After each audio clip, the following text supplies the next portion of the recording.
Aksayan, nagbabala ka bang maglagay ng sound sa iyong motor? Katulad dito, ay siya kasayan. Kailangan nyo munang mapanood to kasayan para meron kayong idea, para hindi sayang ang pera, para makuha nyo rin yung magandang sounds na nararapat sa inyong motor. Ito siya kasayan. Bubuksan natin, i-unbox na natin kasayan.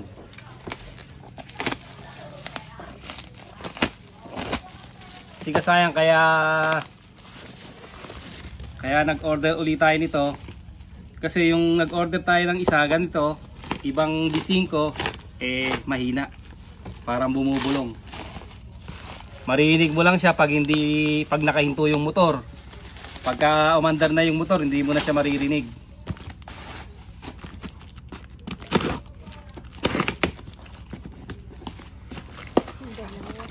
Kasaya na, isang pares na siya. Ang presyo niya kasayan ay tutukan mo yung presyo para malaman nila.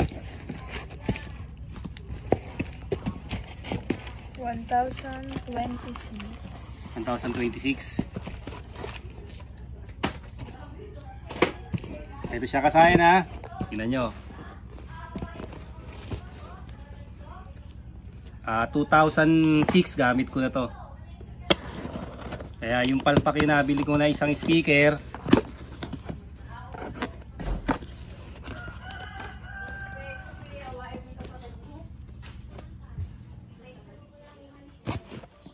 Okay.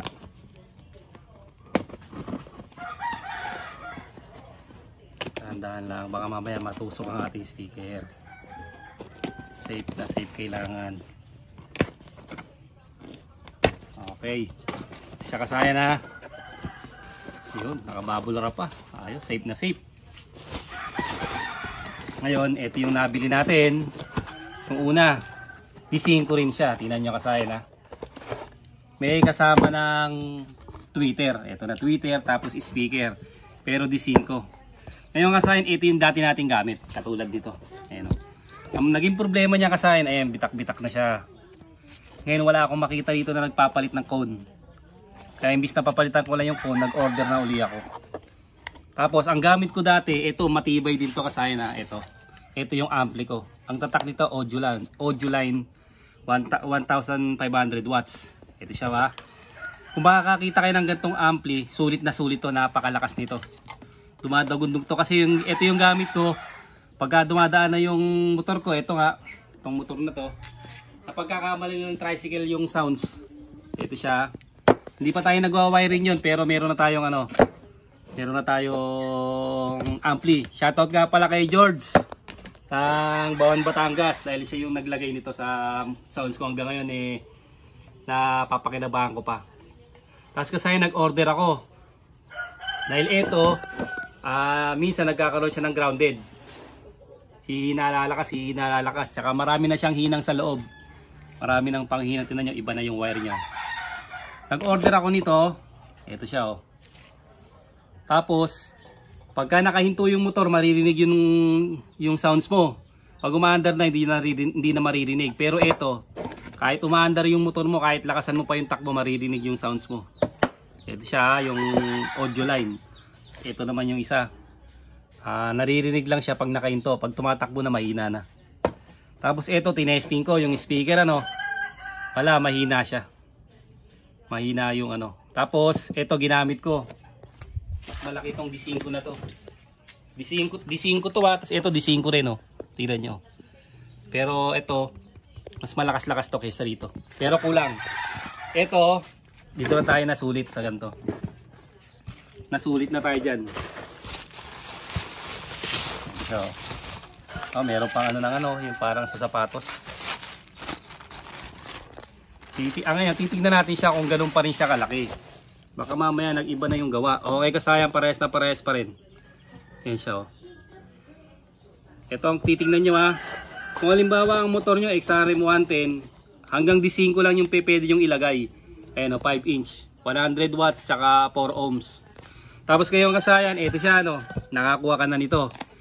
Ito, kayang-kaya niyang i-drive to. Itong speaker na to. Ngayon, dahil old na to, ito uli yung hinahanap ko, wala na akong mabili. Ngayon nakakita ako ng isang maliit na mabangis. One pair na to kasayan ha. Yung ano rito. Okay na, naka-bubble wrap tsaka ano siya. Talagang pati yung karton niya yun, oh. Alam niyo naman siguro yung Daiichi matibay na tatak din ng ano yan, ng speaker. Ano, tingnan niyo, ang tagal na yun, 2006 pa. Dati D4 nagpalit ako ng D5 eh. Dahil kayang-kaya pa nito. Ngayon kasayan, ito naman ngayon yung nakuha ko rin na ano. Bali nawala na yung karton niya. Ito. Nawala na yung karton kaya hindi ko na mapakita sa inyo. Pero ang presyo nito 228. Sa Lazada ko siya nakuha. Maliit lang to kasayan ha. Ito, tingnan nyo, napakaliit lang oh. Maliit lang siya pero yung tunog nito, nakuha nito. Ito, tingnan mo, pakita mo sa kanila para alam nila pag mag-order. Pag nag-order kayo nito kasi nakahiwalay ito ha. Ito yung ano, yung lalagay sa positive ng battery, accessory wire at saka negative. Ito yun, yung power. Tapos kasayan, pwede kang mag-USB rito. Ito, mga USB, pwede ka mag-sounds ng USB. Tapos pwede ka rin mag-sound sa cellphone.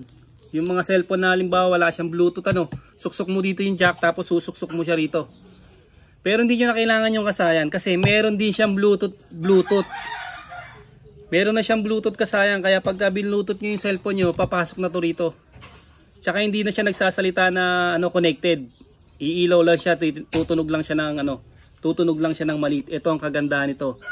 Kasin lakas nito kasayan na, kasin lakas ng 1,500 watts na audio line. Etong ano na to, speaker na to.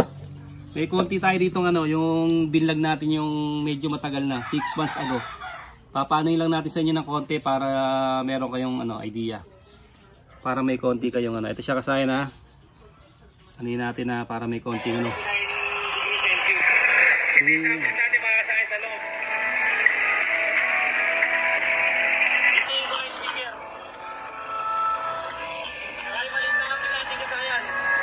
Ayan na.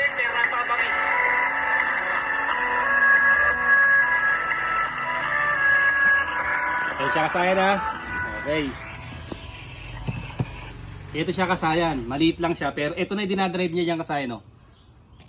Kaya pag bibili kayo ito to, 228. Tsaka ito magkano to? 1,026. 1,026. 228. At saka ito kasayan, ito isang pares. Ito siya. Tutok mo. Ito yung tweeter. Itong tweeter depende sa pagbibilan nyo ha. Kasi dito sa Rojas 200 yung pares nito.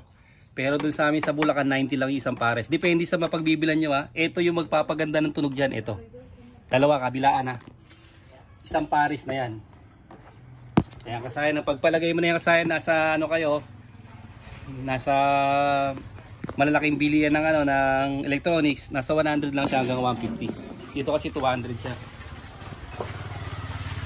Bali kasayan ito 228 saka magkano?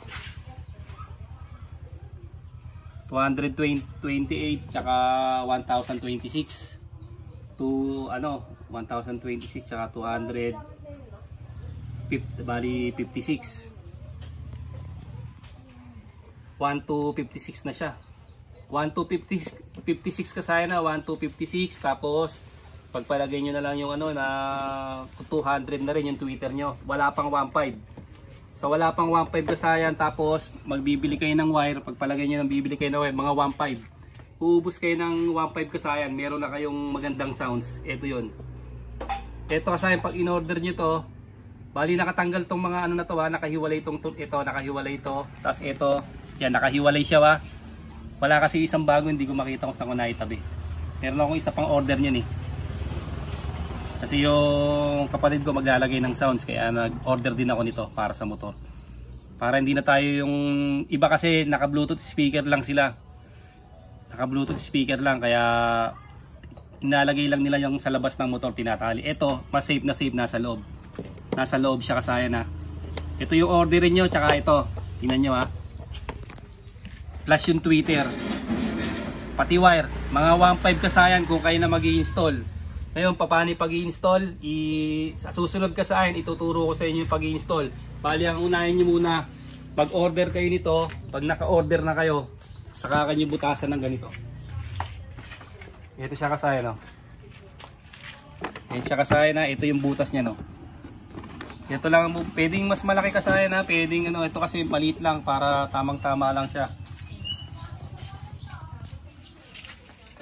Yan siya kasaya, no? Ano ito, 4 na tornilyo pero pwedeng 2 lang. Pwede mo rin siyang 2 tornilyo lang yung ilalagay mo sa kanya. Tapos kahit mas maliit lang na tornilyo, yan siya kasaya, ganyan siya. Ganyan ang forma niyan. Yan. Yan, kahit 2 lang. Nakaganto yung forma niyan, kabilaan na. Huwag kayong gagamit ng D sa isa kasi magbabanggaan na siya, hindi na siya kakasya. Hanggang D5 lang yung kasya rito. Tamang-tama lang yung yung D5 kasaya na pag ano. Yan, ganito yung forma niya. Sa susunod kasayan, i-install na ituturo ko naman sa inyo kung paano mag-install ng sound sa motor. Ito siya kasayan. Sound sa motor at saka kung paano i-gawing Bluetooth speaker yung ng Hyundai Grace Van. Yan siya kasayan. O, ganito lang kasayan na, ganito lang yung ali nyo. Para sureball lang sureball yung mabibili yung materyales, hindi masasayang ang pera, tsaka maganda yung tunog, masisiyahan kayo. Hanggang dito na lang mga kasayan. Salamat sa panonood.